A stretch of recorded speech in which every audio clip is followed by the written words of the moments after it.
located just 120 miles upriver from New Orleans, Baton Rouge, Louisiana. In the early 60s, boasted a population exceeding 200,000, yet retained its tranquil Creole heritage. Along the banks of the mighty Mississippi River, cotton and sugarcane awaited loading onto barges bound for larger cities. In those days, tight-knit neighborhoods fostered a sense of community, where children played freely until dusk.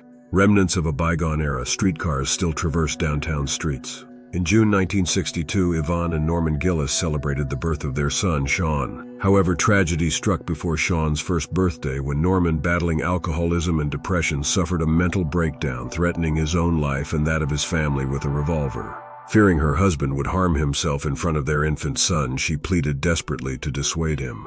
With trembling fingers on the trigger, Norman's words became a jumble of confusion, his control slipping away.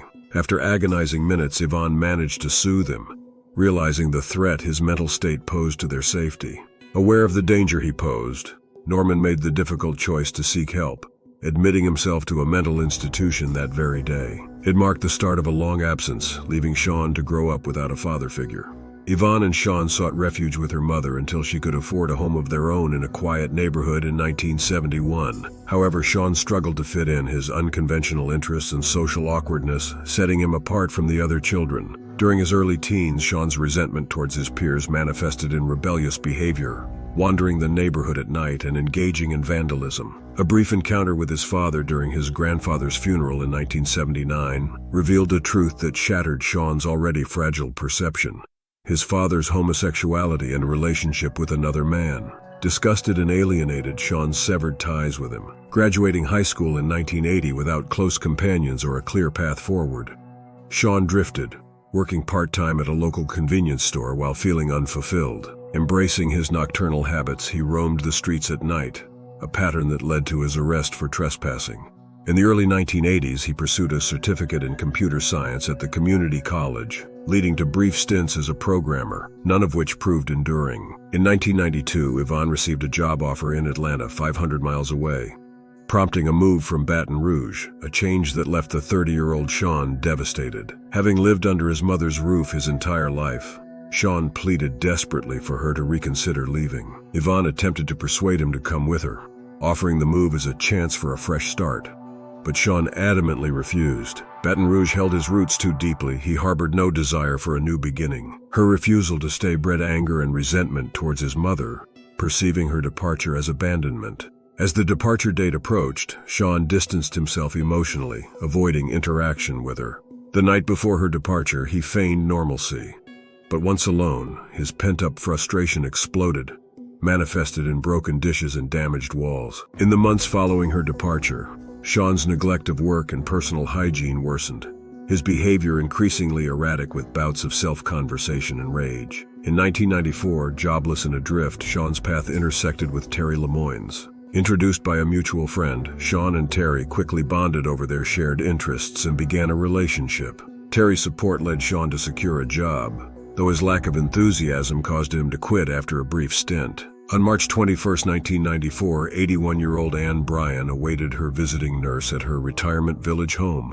Days earlier, she had exchanged pleasantries with Sean, the young man from the convenience store across the street. However, on this fateful day, Sean, masked with dark intentions, approached Ann's door. Despite her cries for help, he assaulted her, his frenzy escalating as he silenced her screams.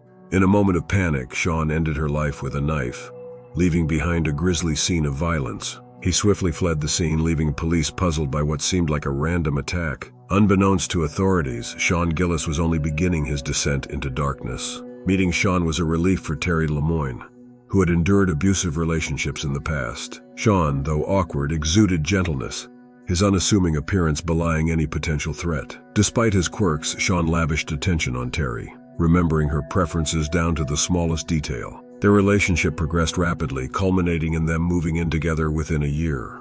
While Sean eschewed employment, Terry, content with his care and affection, supported them both with her graveyard shifts at the convenience store. Oblivious to the darkness lurking in Sean's mind, Terry trusted him implicitly, unaware of his nightly wanderings as she embarked on her shifts. After bidding Terry a brief farewell under the unforgiving glow of fluorescent lights, Sean found himself enveloped by the darkness, his steps guided by sinister curiosity. His quest reached a chilling climax on a frigid January night in 1999 when he encountered 29-year-old Catherine Ann Hall, a woman weathered by years of drug abuse and selling her body. Spotting Catherine on a street corner, Sean pulled his van to the curb, initiating a transaction. As Catherine nervously entered the vehicle, hoping for a reprieve from her torment, Sean drove to a secluded area. There, he launched a brutal attack, swiftly immobilizing Catherine with a zip tie. Despite her desperate struggles, Sean's relentless violence prevailed, leaving Catherine's lifeless form stained with blood in the cold night. Sean proceeded to violate her lifeless body before the break of dawn,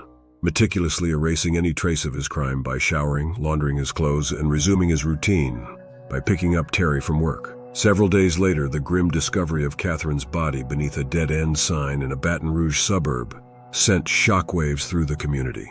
Meanwhile, in the tranquil neighborhood of Pollard Estates, 52-year-old Hardy Schmidt embarked on her customary weekend jog, unaware of the predator lurking in the shadows. Sean Gillis had fixated on Hardy's athletic physique weeks prior, meticulously studying her routine until he knew it by heart. On the fateful morning of May 30th, 1999, as Hardy stretched on her porch and began her jog, Sean lay in wait in his white Chevy Cavalier, poised to unleash his deadly assault as she innocently passed by. As she came close, Sean drove up and hit Hardy with his car. Sean swiftly halted the car as Hardy lay disoriented in the roadside ditch, her injuries evident. Darting from the driver's seat, he ensnared her with a zip tie before she could raise an alarm.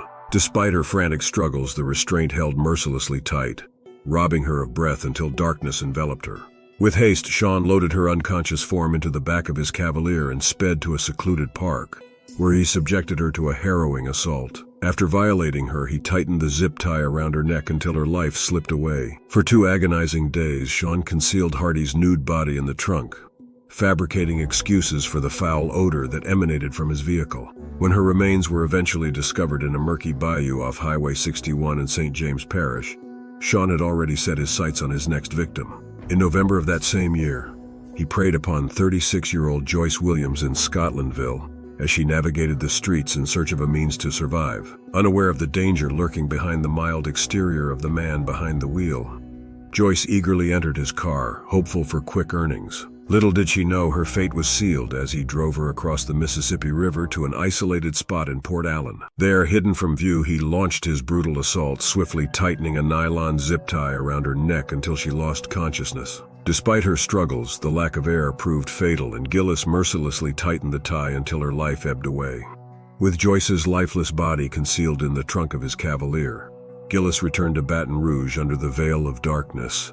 In the privacy of his garage, he unloaded her remains onto the kitchen floor, proceeding to dismember her methodically, retaining parts as gruesome trophies. Consuming his victim's flesh for the first time, Gillis then disposed of the dismembered remains in plastic bags, callously discarding them in a remote wooded area near the Mississippi River in Iberville Parish. The next day, on Terry's birthday, she was pleasantly surprised to find the kitchen immaculate, permeated by the scent of bleach. Unaware of the gruesome events that had unfolded the night before, she embraced the tidiness without suspicion.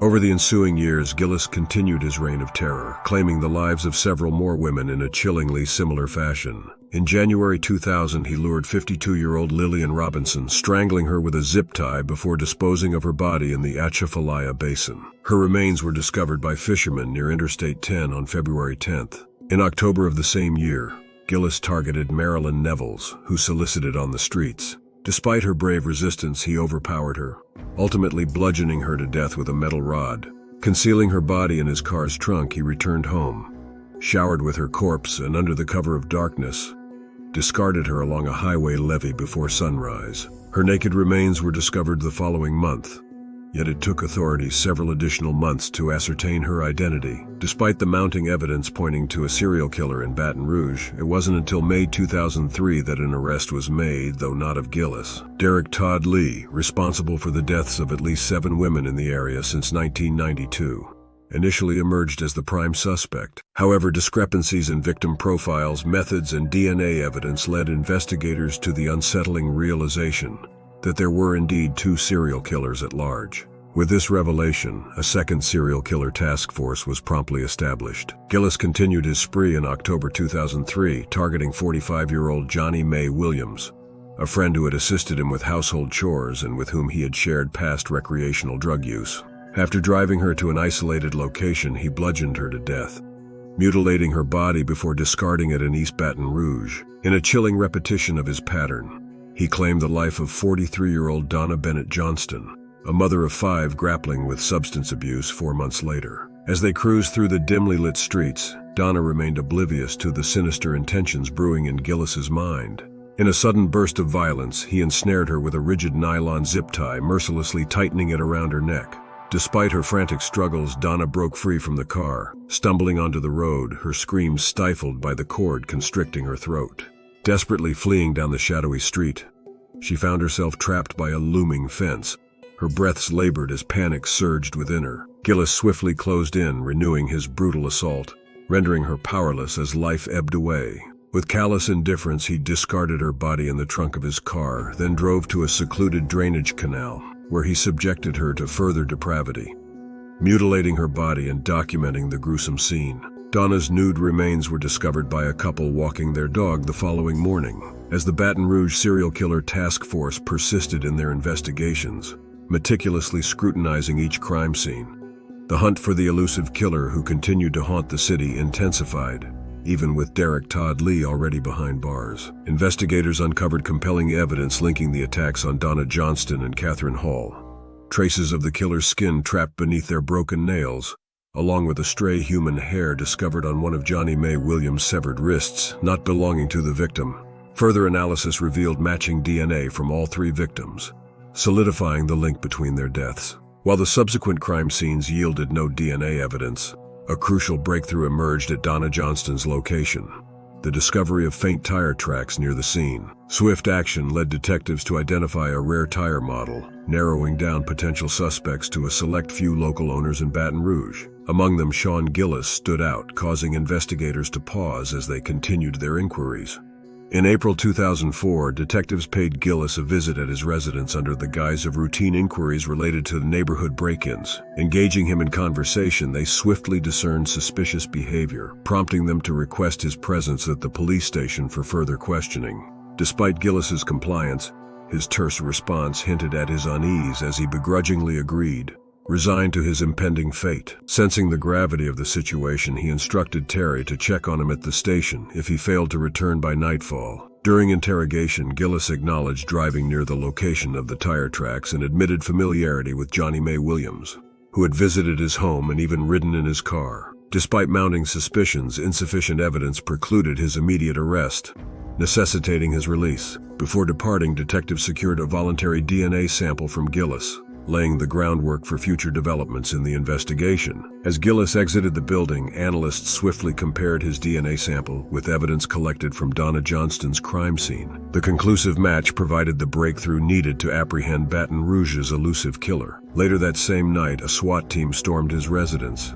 apprehending Gillis and charging him with murder. Terry, unaware of the unfolding events, watched in confusion as investigators executed a search warrant, scouring the house for evidence. They confiscated his computer, knives, hacksaw blades, and various photos scattered throughout the premises. Inside, they discovered a belt belonging to Donna Johnston, while the trunk of his Chevy Cavalier yielded an earring linked to another victim, accompanied by blood splatters. Further searches uncovered chilling trophies: body parts of his victims meticulously preserved, alongside collections of newspaper clippings detailing the killings and shelves stocked with books on serial killers. Among the disturbing findings on his computer, investigators uncovered explicit and violent pornography alongside digital images captured by Gillis himself, depicting the lifeless bodies of his victims, including Donna Johnston, in the trunk of his car. Further examination of the crime scene revealed significant bloodstains on the kitchen floor, marking the site where Joyce Williams met her gruesome fate.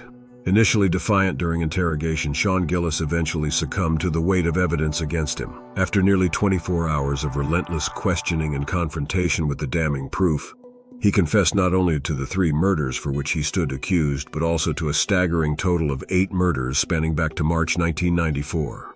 Gillis provided chillingly detailed accounts of each homicide, exhibiting intimate knowledge of the victims' deaths and the state in which their bodies were discovered. He confessed to consuming parts of his victims, retaining certain body parts as trophies, and engaging in necrophilic acts with some of the deceased. He meticulously charted the locations where he disposed of each victim's body, revealing that he had stalked some for weeks before their tragic demise.